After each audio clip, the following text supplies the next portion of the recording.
Pardonnez-lui, Seigneur, il ne sait pas ce qu'il dit.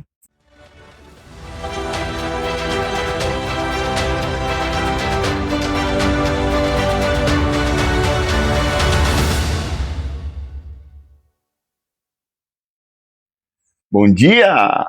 Tudo bem aí com você? Por aqui tudo ótimo, graças ao nosso bom Deus. Nesse início de semana, segunda-feira, eu espero que o Senhor te abençoe.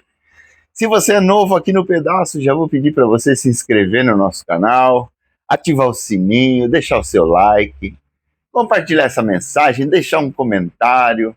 Ajuda a gente a crescer e abençoar mais pessoas, essa é a nossa intenção. E eu sei que eu posso contar com você, amém? Vamos continuar a nossa série, A Volta de Jesus. Um tema polêmico, recheado por interpretações, teses. Mas nós ficamos com a verdade da palavra de Deus. Eu já disse que aqui não é lugar de contenda. É lugar de eu expor a minha opinião, aquilo que eu acredito, mostrando na palavra, respeitando se você crê de outra forma, eu não tenho problema com isso, mas como a gente trata de um tema polêmico, né? A gente sempre vai ter o outro lado, pessoas que creem de outra forma, e eu não tenho problema nenhum com isso. Eu só não gosto quando pessoas vêm aqui afrontar, vir para cima, questionar de uma maneira que não é a nossa intenção. Você é muito bem-vindo aqui, desde que respeite esse espaço. Eu não vou lá no seu espaço falar mal de você, xingar você, então o mínimo que eu espero de você é a mesma coisa, né? Problema nenhum de você crer de outra forma. Como eu falei, eu não estou aqui para cravar o meu jeito, não é isso, é explanar para você de uma maneira simples aquilo que eu tenho entendido ao longo da minha vida cristã como verdade e mostrar na palavra aquilo que eu creio, né? Tem pessoas que vêm aqui para questionar, teve um aí que até cravou o nome do anticristo, né? Nome e sobrenome. Pardonnez-lui, Seigneur, il ne sait pas ce qu'il dit. Tem problema não. Pode pôr o seu comentário, mas com respeito. É isso que eu espero de você. Amém? Eu quero falar hoje da gloriosa volta do nosso Rei Jesus. A Bíblia diz lá em Apocalipse, abre sua Bíblia aí comigo, no capítulo 19, tem um texto muito interessante. A partir do verso 11, Apocalipse capítulo 19, verso 11, a palavra de Deus diz assim: Vi o céu aberto, e eis um cavalo branco, o seu cavaleiro se chama Fiel e Verdadeiro. Repare que as palavras fiel e verdadeiro estão com iniciais maiúsculas, se referindo ao nosso Senhor. E julga e peleja com justiça. Os seus olhos são chama de fogo, na sua cabeça há muitos diademas. Tem um nome escrito que ninguém conhece senão ele mesmo. Está vestido com um manto tinto de sangue, e o seu nome se chama o Verbo de Deus. E seguiam-no os exércitos que há no céu, montando cavalos brancos com vestiduras de linho finíssimo, branco e puro. Sai da sua boca uma espada afiada, para com ela ferir as nações, e ele mesmo as regerá com cetro de ferro, e pessoalmente pisa o lagar do vinho, do furor da ira do Deus Todo-Poderoso. Tem no seu manto e na sua coxa um nome inscrito: Rei dos Reis e Senhor dos Senhores. O apóstolo Paulo, se referindo a este grande dia, deixa escrito lá em 2 Timóteo, no capítulo 4, verso 8, olha que texto interessante. Já agora a coroa da justiça me está guardada, a qual o Senhor, reto juiz, me dará naquele dia, e não somente a mim, mas também a todos quantos amam a sua vinda. O nosso Rei, Cristo Jesus, ele volta agora, não mais como um servo sofredor, mas como um rei glorioso. E vale a gente lembrar aqui, relembrar, entre a diferença entre o arrebatamento e a segunda vinda. Para a gente ressaltar essa diferença, que já falamos em vídeo anterior, a gente vê a menção ao arrebatamento lá em 1 aos Tessalonicenses, no capítulo 4, versos 16 e 17. Preste atenção, eu vou ler novamente. Porquanto o Senhor mesmo, dada a sua palavra de ordem, ouvida a voz do arcanjo e ressoada a trombeta de Deus, descerá dos céus, e os mortos em Cristo ressuscitarão primeiro. Depois nós, os vivos, os que ficarmos, seremos arrebatados, juntamente com eles, entre nuvens, para o encontro do Senhor nos ares. Ou seja, o Senhor não toca a terra, nenhum olho vê. Nós, igreja, vamos ao encontro do Senhor nos ares, e assim estaremos para sempre com o Senhor.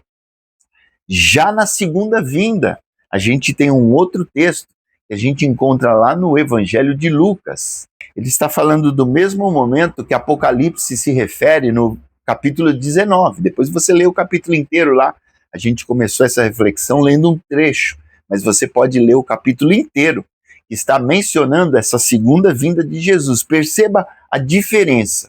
Se na primeira vinda, o arrebatamento, quando a gente leu lá em Tessalonicenses, nós iremos encontrar com ele nos ares. Olha a diferença dessa segunda vinda.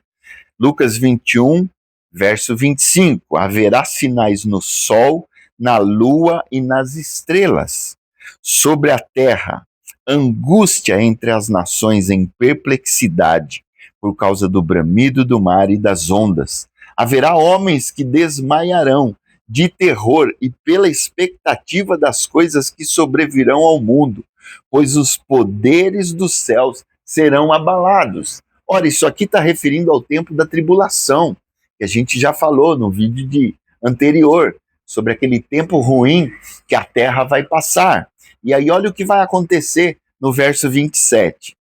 Então se verá o Filho do Homem vindo numa nuvem, com poder e grande glória. Ou seja, todo olho verá quando Jesus voltar a segunda vez para resgatar o seu povo, para guerrear por Israel, que vai estar cercada por todas as nações inimigas no tempo da tribulação.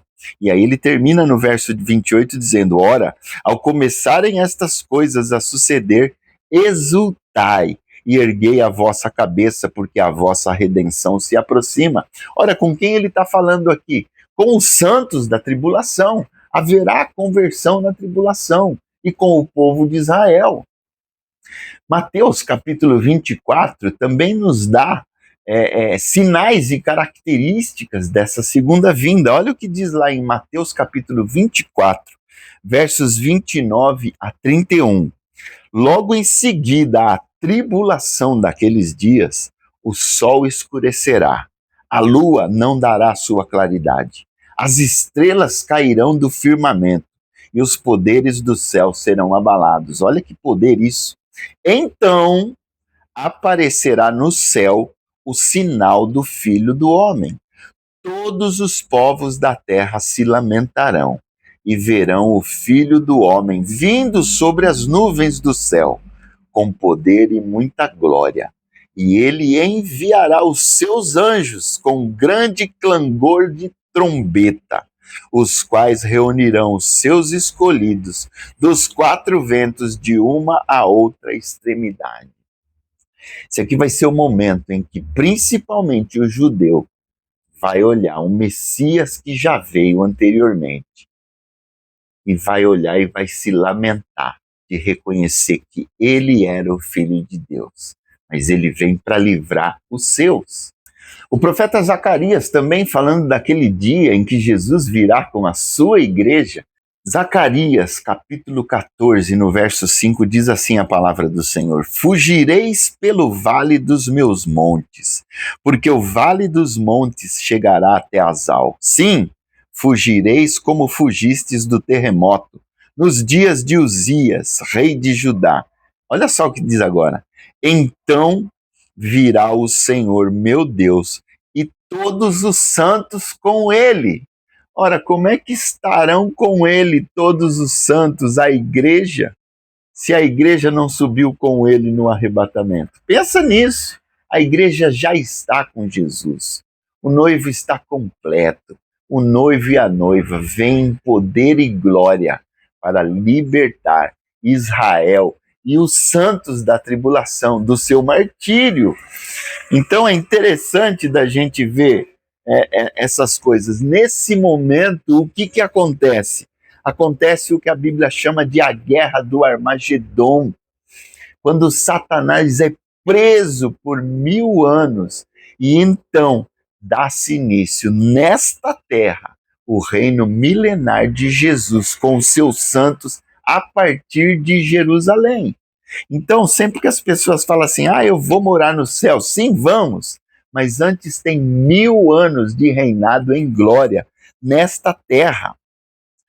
Então, entenda, meu irmão, a segunda vinda de Jesus é quando ele vem a este mundo, livra Israel de seus opressores e começa o seu reino milenar nesta terra com os seus santos. Isso está descrito lá em Apocalipse 20. Estude este capítulo.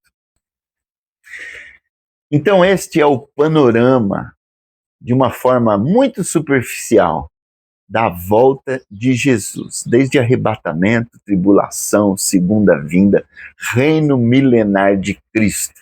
Eu espero que você anseie por isso, e eu espero que você esteja do lado certo, hoje, com Jesus, para que você não tenha que passar todo esse tormento, e no final de tudo, olhar todos os acontecimentos e falar assim, puxa, esse povo da igreja estava certo. E aí eu finalizo com o texto que a gente encontra lá em Apocalipse, capítulo 22, no verso 17, quando o apelo é o seguinte: o Espírito e a noiva dizem, vem. Aquele que ouve, diga, vem. Aquele que tem sede, venha. E quem quiser, receba de graça da água da vida. Que o Senhor te abençoe.